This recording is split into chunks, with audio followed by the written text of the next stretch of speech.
नमस्कार दोस्तों, जय हिंद, जय भारत। आज मैं ये वीडियो स्पेशली उन बच्चों के लिए बना रहा हूँ जिनको रजिस्ट्रेशन करने में दिक्कत आ रही है। किस चीज़ का रजिस्ट्रेशन? ऑनलाइन एग्जाम्स के लिए जो रजिस्ट्रेशन कराना है आरजीपीवी डिप्लोमा के स्टूडेंट्स को। सबसे पहली बात, आरजीपीवी डिप्लोमा के जो क्वेश्चन पेपर्स हैं वो आपके स्टूडेंट लॉगिन में आने वाले हैं, यानी कि यहाँ पर आप अपना यूज़र आईडी और पासवर्ड जो कि आपने एनरोलमेंट के टाइम पे डाला था वो डालेंगे। लॉगिन करते के साथ ही आपके सामने ऐसी विंडो खुल के आती है। आपका जिस भी दिन जिस भी सब्जेक्ट का और टाइम पे पेपर है वो पेपर यहाँ पर डाउनलोड क्वेश्चन पेपर में आपको दिख जाएगा। यहाँ से आप उस क्वेश्चन पेपर को डायरेक्टली डाउनलोड कर पाएंगे। लेकिन इस बात का आपको खास ध्यान रखना है कि क्वेश्चन पेपर स्पेसिफाइड डेट पे और स्पेसिफाइड टाइम पर ही आपको मिलेगा। यहाँ पर सामने लिखी हुई है instructions. The paper would be available 30 minutes before commencement of the examination as per the time mentioned in the time table. यानी कि पेपर यहाँ पर आपको अपने एग्जाम टाइम से 30 मिनट पहले मिल जाएगा। The paper would be available till the completion of duration of your examination. यानी पेपर यहाँ पे रहने वाला है जब तक आपका एग्जाम का ड्यूरेशन है। The paper would be available for download as per your admit card subjects and date of exam as per your time table. यानी क्वेश्चन पेपर जो यहाँ पे अवेलेबल होने वाला है वो उन्हीं का अवेलेबल होगा जिनका नाम आपके एडमिट कार्ड पर शो हो रहा है।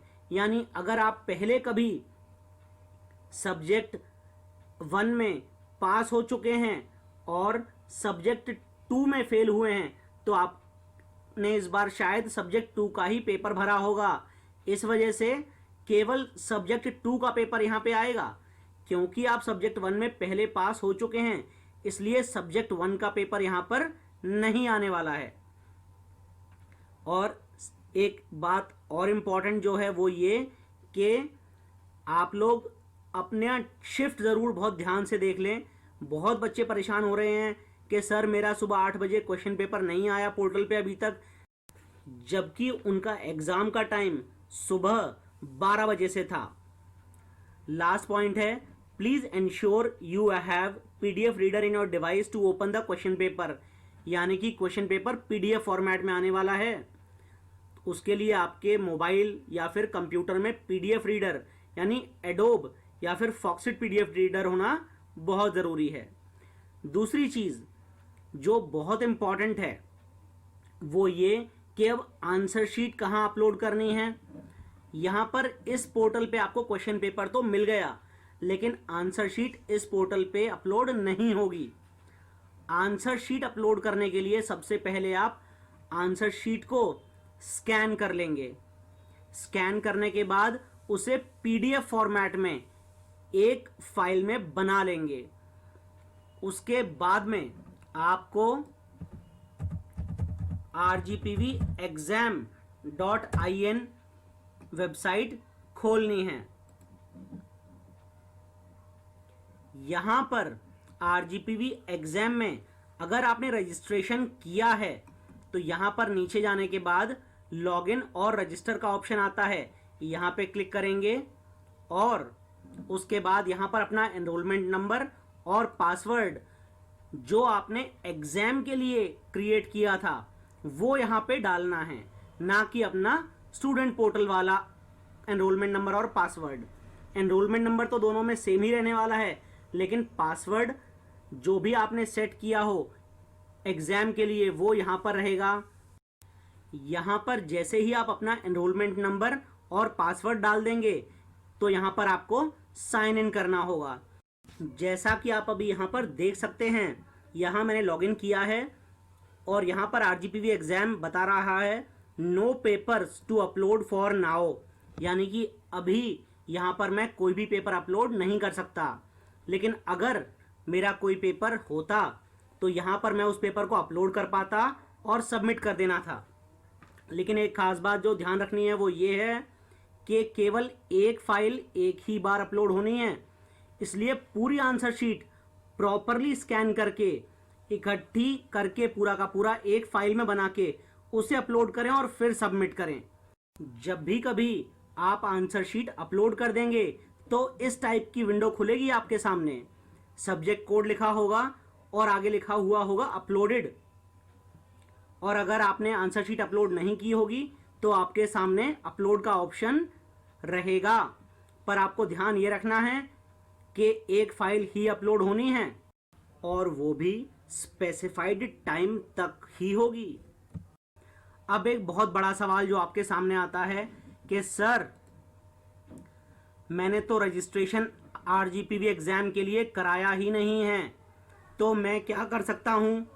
इस केस में आप अपने लोकल सेंटर जा सकते हैं और लोकल सेंटर जाके अपनी आंसर शीट सबमिट कर सकते हैं। अब एक खास बात, जब भी कभी आप अपने लोकल सेंटर जाएं तो वहां पर अपनी आंसर शीट सबमिट करके रसीद यानी रिसिप्ट ज़रूर ले लें। वहां पर एक रजिस्टर में एंट्री भी होगी आपके नाम, एनरोलमेंट नंबर और सब्जेक्ट कोड की। साथ में एक और बहुत इंपॉर्टेंट बात यह है कि आपको केवल ब्लैक बॉल पॉइंट पेन का इस्तेमाल करना है। ब्लू पेन भूल कर भी इस्तेमाल मत करिएगा। पीडीएफ फाइल जो स्कैन करनी है वो 50 MB से कम की होनी चाहिए। उसका डीपीआई करीब करीब 200 होना चाहिए और केवल एक ही फाइल होनी चाहिए। इस टाइप से आप अपनी आंसर शीट सबमिट कर पाएंगे।